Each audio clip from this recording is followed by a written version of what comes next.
Good afternoon. Another dog. How long this one will stay? Who knows? I'm sorry I'm a day late, but there's a very, very specific reason for that. Because we've had two announcements this week about your future. The first important one was an announcement by Ofqual, our exams board. Hold your breath. Good boy. By Ofqual, our exams board, who are telling us how the exams are going to look next year.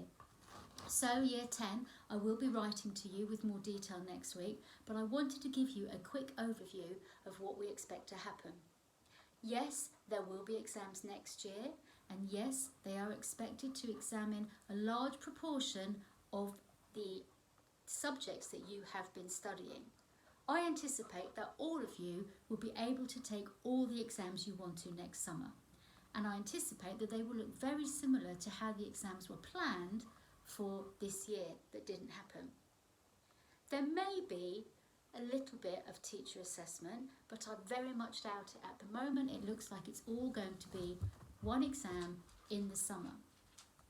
That exam may take place a month later than we had planned, which is giving us more teaching time and more time to catch up with what we need to do this year. There's also going to be some options for your teachers, so they will be able to choose which parts of the two-year GCSE you are going to have to be examined in the summer, because there may not be time for you to do absolutely everything. It's a little bit complicated, but the general gist is you will have exams next summer, you will be examined in a large proportion of what you've studied, and you will have some extra time to allow you to get everything into your brain and into your head so you're as fully prepared as you can be next summer. Year 11s, I was thinking of you today too. A little reminder popped up in my phone diary today to say that this week it was your school prom. I shed a little tear, and then I thought, well, it doesn't matter because we are going to have a prom as soon as we possibly can for you, and we will keep you posted on that. And in the meantime, this week, and some members of our senior leadership team and we have been planning how you're going to collect your exam results in August and what we're going to do for you if we can do something at all. The most important announcement was the government's announcement on how things are going to look in September.